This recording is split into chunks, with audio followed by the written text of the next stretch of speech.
Welcome, everyone, to the Week 10 episode of Just Saying Football with Jack and Sean. I'm your host, Sean Gann, alongside my partner, Jack McNicholas. We're here to bring you news, notes, weekly updates, and game analysis of your favorite teams from around the league. If you have not had the chance, go check out our website at justsayingfootball.com and follow us on Instagram at justsayingnogwjs for article and video updates. Monday Night Football kicks off with my Minnesota Vikings heading down to Chicago to take on the Bears at Soldier Field. Jack, what do you got for us with this one? What I got here is that, maybe or maybe not, you will be wearing this Dalvin Cook jersey next episode. We've been watching how he has led the Vikings to these last couple of wins, and now they have their third divisional opponent in a row, the Chicago Bears. This is the, top-ranked defense in the division they'd have to face at this point in the season. And it's gonna be interesting to watch Dalvin Cook after the last 2 weeks. We want to see him perform the way he has.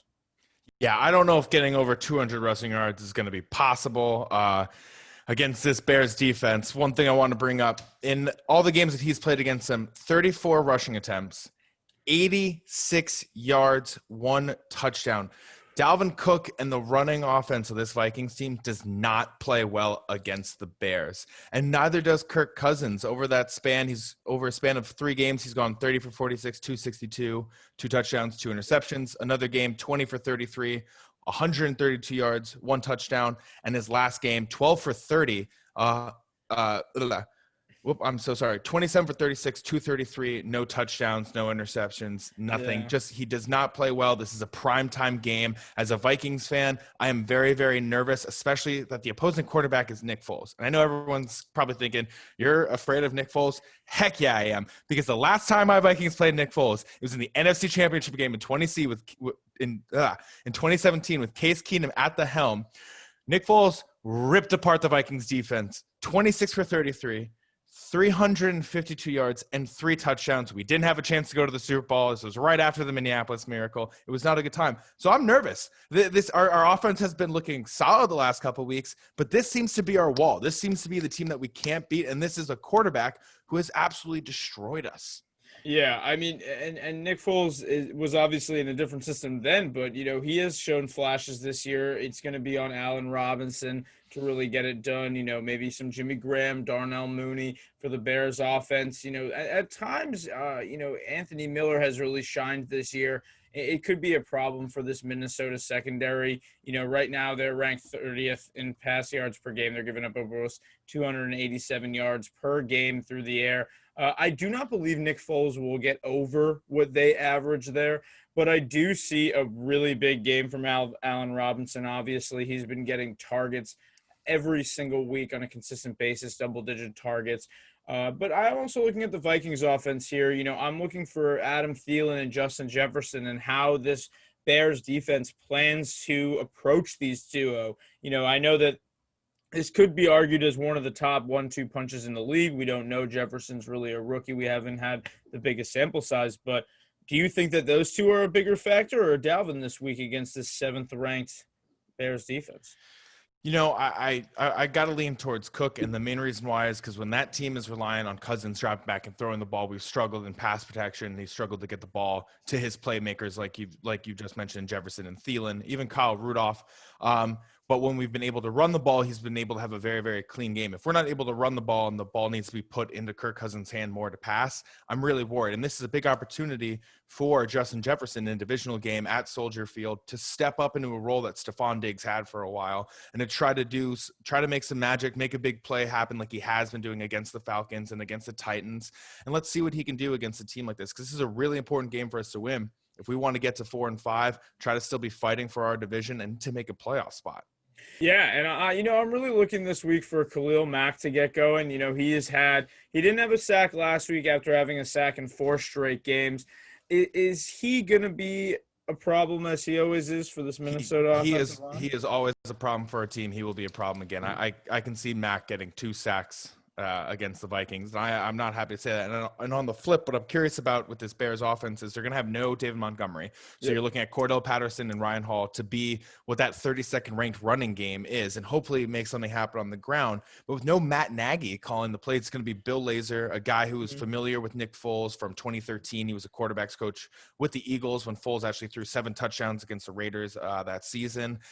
I'm curious to see what the new play calling system is going to look like under them. Is it going to be similar to Nagy? Is it going to be slightly maybe more run heavy instead of RPOs? Any thoughts on that? Yeah, I think that what we're going to have to see here is what we saw back in those days with Philly, where, Nick Foles is going to have to use his ability after, the play action. Really, the bootleg is where he makes his space and he's able to get comfortable in a pocket and he can use his big arm to get the ball down the field.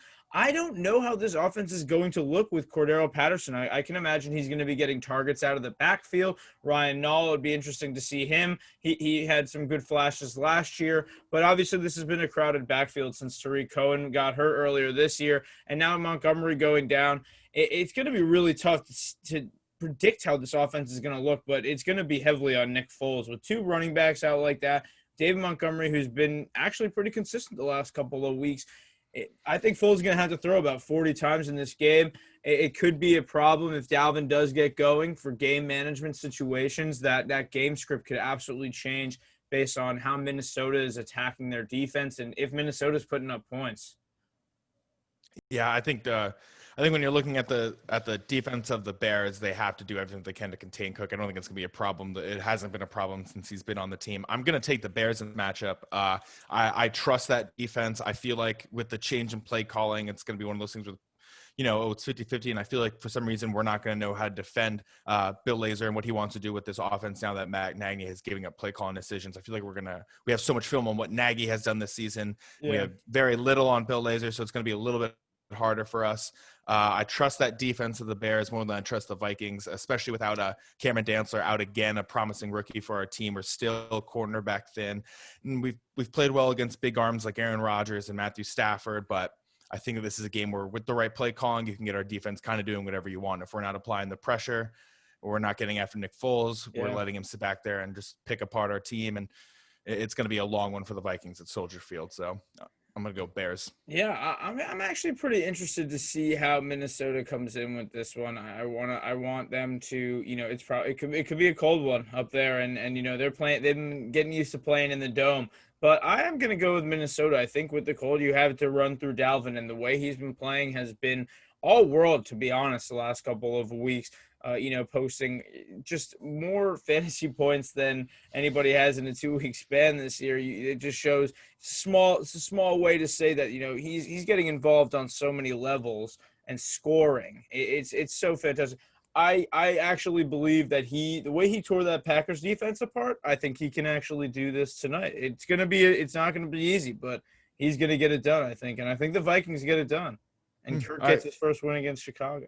I like that thought, and I think if Cook wants to establish himself as one of the best, I'm talking like top 3 or the best running back in the league, that's to change the script against what you've done in the past against them. The 34 career rush attempts for 86 yards and a touchdown. Yeah. You need to have like a 20 and 86 and a touchdown kind of game just to sort of to flip that if he wants to establish himself, I think, as one of the best running backs in the league officially, if not the best. My one question for you is, who's going to get more receiving yards here, Allen Robinson or Adam Thielen?